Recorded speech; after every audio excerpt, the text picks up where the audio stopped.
Zengin hayatımızı tasarladığımıza göre artık nerede para harcamamız gerektiğini biliyoruz. Neyi sevdiğimizi biliyoruz. Elimizdeki parayı nasıl organize etmek istediğimizi biliyoruz. O zaman şimdi sıra neye geldi? İkinci adıma. İkinci adım bize paramızı nasıl harcamamız gerektiğini öğütlüyor. Biliyorsunuz bizler günlük para harcamalarımızda bazı şeylerin etkisi altında kalıyoruz.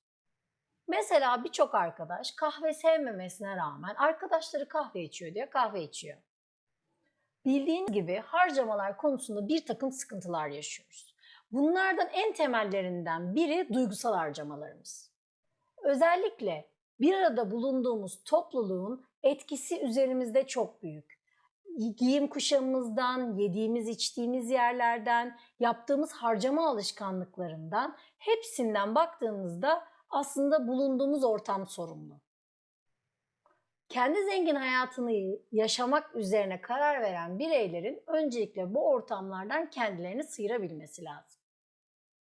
Başkaları gibi giyinmek, başkalarının yaptığı şeyleri yapmak, başkalarının yediği yerlerde yemekten ziyade kendi zengin hayatımızda isteklerimizi listelemiştik. O listeye uymamız gerekiyor.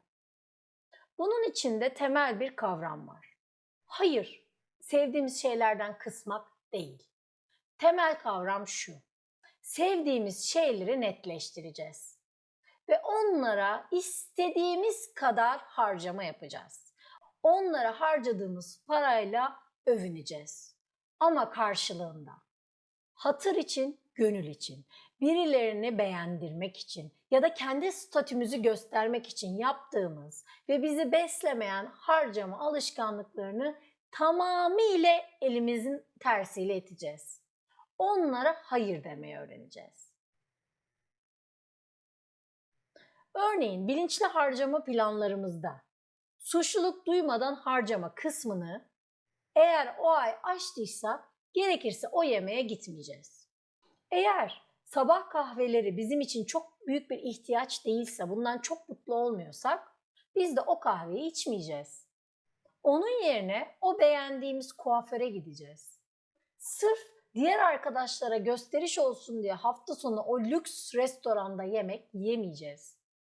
Onun yerine ondan biriktirdiğimiz paralarla hayal ettiğimiz tatile gideceğiz. Dediğim gibi fırsat maliyetlerimiz var ve biz bu konuda net bir çizgi çekeceğiz. Sevdiğimiz her şeye umarsızca harcayacağız. Sevmediğimiz her şeyde de büyük bir kararlılıkla kısacağız. Sevmediğimiz sakıza bile para vermeyecekken sevdiğimiz en pahalı giysiye para vereceğiz. Dediğim gibi buradaki sınırımız suçluluk duymadan harcama miktarı. Bunu daha önceki videolarımda görmüşsünüzdür. Bu konuştuğumuz konu tamamen yatırımlar, birikimler ve ihtiyaçlarımız bittikten sonra bizim elimize kalan suçluluk duymadan harcama miktarı ile ilgili. Tekrar ediyorum, bu miktarı alacağız. Bu miktarı tamamıyla kendi isteğimiz oranında böleceğiz. İstemediğimiz hiçbir şeye bir kuruş bile koklatmayacağız. Ne hatır için, ne gönül için, ne gösteriş için, ne bir şey için. Onun yerine istediğimiz ama gerçekten istediğimiz her şeye hemen evet diyeceğiz. Hayatımızı sadece kendi istediğimiz zengin hayatımız şeklinde yaşamaya kararlı olacağız. Dediğim gibi bizim zengin hayatımızda bir sınırlama yok. Tek bir sınırlama var. O da sadece kendine ait hayatı yaşama sınırlaması. Bizim hayatımızda başkalarının düşünceleri, başkalarının bizi yönetme tarzı, başkalarının bizi çekip bir yere götürmesi yok. Aynı zamanda tipik bütçe tavsiyeleri de yok. Şu kadar yeme, bu kadar içme, bunu alma, buraya gitme. Yok zengin çantası, bu çantadan sakın alma. O kuaföre gitme, o tatile gitme. Böyle de bir şey yok. Zengin hayatta herhangi bir sınırlama yok. Tek bir sınırlama var, o da kendiniz. Siz istiyorsanız olacak, siz istemiyorsanız asla ve asla olmayacak. Bu kadar kesin ve net. O yüzden de zaten ayağını yorganına göre uzat deyişi asla bana göre değil. Ben o yorganı büyütürüm arkadaş. Aslında baktığınızda zengin hayatınızın Parayla da çok bir ilgisi yok. Şöyle düşünün, 10 yıl önce kazandığınız paraya bakın, bugün kazandığınız paraya bakın. Belki 10 yıl öncekinin 10 katı daha fazla para kazanıyorsunuz. Peki zengin hayatınızda herhangi bir değişim oldu mu? Hayır. Yine baş parasızsınız, yine kredi kartlarınız full dolu. Dediğim gibi zengin hayatın aslında çok parayla bir ilgisi yok. O parayı algılama ve kullanış biçimiyle ilgisi var. Eğer siz ailenize, akrabalarınıza, çevrenize gösteriş olsun diye paranız her büyüdüğü zaman evinizi büyüttüyseniz, arabanız eski modelken daha yeni modeline geçtiyseniz, sürekli olarak borçlandıysanız ve borcu aktif varlıklar, yani size para kazandıracak varlıklar yerine sizden para götürecek varlıklara, pasif varlıklara yatırdıysanız, siz zaten isteseniz de istemeseniz de zengin hayatınızı yaşayamazsınız. Örneğin çok iyi bir danışanım şunu yaptı, maaşı çok ciddi oranda arttı. O da dedi ki benim için hayatta en önemli şey ne? Hafta sonları tatile gitmek. Kendisi gerçekten dağ evlerine bayılıyor ama bildiğiniz gibi dağ evleri fiyatları da ciddi olarak yüksek ama bunu istiyor. Ben dağa gitmek istiyorum, orada mangal yakarak hafta sonlarımı geçirmek istiyorum dedi. O zaman ne yaptı? Bulunduğu evi sattı, kendine çok daha küçük bir ev aldı. Çünkü yaşadığı ev onun umurunda bile değildi. Hep birlikte gittiler, bir tane dağ evi bir yıllığına kiraladılar. Ne yaptı? Oradan edindiği parayı gitti, yatırıma koydu. Evini küçülttüğü için kalan parayı. O yatırımdan gelen getirisiyle de öbür tarafın aylık olarak ödemelerini kompanse etti. Sizler için de dediğim gibi başkalarına göre yaşamak. Yani başkaları size ay ne kadar lüks arabaları var desin diye o lüks arabayı almak. Ya da onlar zengin bak havuzlu evleri var demek için sizin için hiçbir anlamı olmayan o eve girmek sizi zengin hayatınızdan alıkoyuyor. Onun yerine zengin hayat tasarımında öncelikler koyuyorsunuz. Diyorsunuz ki benim için bunlar olmazsa olmaz, bunlara ihtiyacım yok ve hayatınızı o hale getirecek şekilde basitleştirmeye çalışıyorsunuz. Ondan sonra işte kendi zengin hayatınızı yaşamaya başlama zamanı ondan sonra geliyor. Karar sizin. Neye para harcamayı seviyorsanız ondan istediğiniz kadar harcayabilirsiniz. Ama neyi sevmiyorsanız da ona 5 kuruşunuzu bile harcamayın. Bu ister büyük bir mal olsun, ister küçük bir mal olsun. Kimse için, kime göre yaşamamayı öğrenmek zorundasınız. Çünkü ancak o zaman kendi zengin hayatınızı hissedersiniz ve sadece kendiniz için yaşamaya başlarsınız. İşte burada zengin hayatımız için 3. adım geliyor. Bilinçli harcama planları.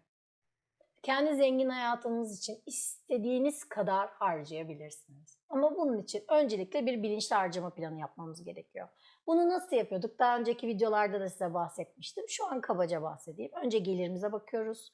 Gelirimizin minimum %10'unu yatırıma, daha geldiği gibi %10'unu da birikim hesabımıza, acil durumlarımız için ve eğlence fonlarımız için ayırıyoruz. Daha sonra kalanın %50, %60'ını faturalarımız ve sabit giderlerimiz olmak üzere ayırıyoruz. Ve kalan %20 kısmı da kendimiz istediğimiz gibi harcıyoruz.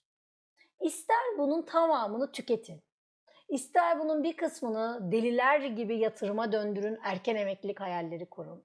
Bu iş tamamen size kalmış. Bilinçli harcama planlarınız sizin kendi harcamalarınız üzerinde kontrol sahibi olmanızı sağlıyor ve bu da sizin hem yatırımlarınızı, hem ileriye dönük acil ihtiyaçlarınızı, hem eğlenceniz için kenara para ayırmanızı sağlayarak size finansal bir bütünlük oluşturuyor. Fark edersiniz şu an bile paranızın üzerinde belirli bir kontrol sahibi olduğunuz ve bu ne kadar keyifli. Çünkü artık neyi ne yapacağınızı biliyorsunuz. Bilinçli harcama planlarınız sayesinde kendi önceliklerinizi rahatça belirlersiniz. Nereye para harcamak istediğinizde kendiniz karar verirsiniz. Onu harcarken hiçbir duygusal olarak hiçbir yükün altına girmezsiniz. Diyet gibi bir bütçe yapmak gibi bir sıkıntının ve stresin altına girmek zorunda kalmazsınız. Bütünüyle kontrol sizde olur. İster o elinizdeki parayı harcarsınız, isterseniz biriktirirsiniz. Ama burada öncelikle şöyle bir önerim var. Kendinize öncelikler kurun. O önceliklerin de dışına pek çıkmamaya çalışın. O öncelikler çünkü size daha fazla keyif verecek ve ister istemez seçimlerinizin içerisinde çünkü birçok seçiminiz olabilir. Öncelikleri yere getirdiğiniz zaman parasal olarak güvenlik unsurunuz daha da artacak. Parasal olarak güveniniz arttıkça gelir seviyesini yükseltme konusundaki teşebbüsleriniz de artacak. Çünkü bu iş oransal olarak büyüdüğü için gelirinizi oransal olarak büyüttükçe aslında eğlence fonuna ayırdığınız para da artmış olacak.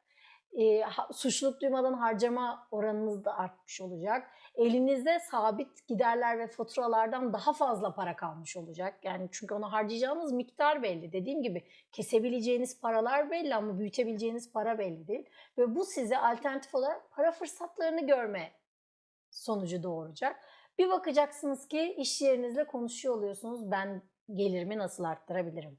Doğru planlamalarla müzakere masalarına oturup işinizi, bulunduğunuz pozisyonu, gelirinizi ya da çalışma şartlarınızı düzene koyabilecek özgüvene sahip oluyorsunuz. Çünkü ister istemez şu an o kadar büyük korkular yaşıyorsunuz ki işten ayrılırsam işte şu kadar kredi kartım var, şu kadar borcum var, evim kira, şu kadar para ödüyorum, nasıl geçinirim, aileme ne derim, o borçları nasıl öderim, çocuğum özel okulda okuyor, onu nasıl öderim? Bir sürü sorunun altında o işe, o şartlarda maruz bırakılıyorsunuz. Ama bilinçli harcama planlarınıza oturduğunuzda, borçlarınız üzerinde belirli bir kontrol sahibi olmaya başladığınızda, yatırımlarınızı bir kenarda biriktirdiğinizde, bir kenarda bunun gibi işten çıkma durumlarında, acil durumlarda kullanabileceğiniz bir para haline getirdiğinizde, seviyenizi sıkıntı seviyesinden, parasal stres seviyesinden rahatlık seviyesine doğru taşımaya başladığınızda artık iş yerine olan bağımlılığınız da azalacak.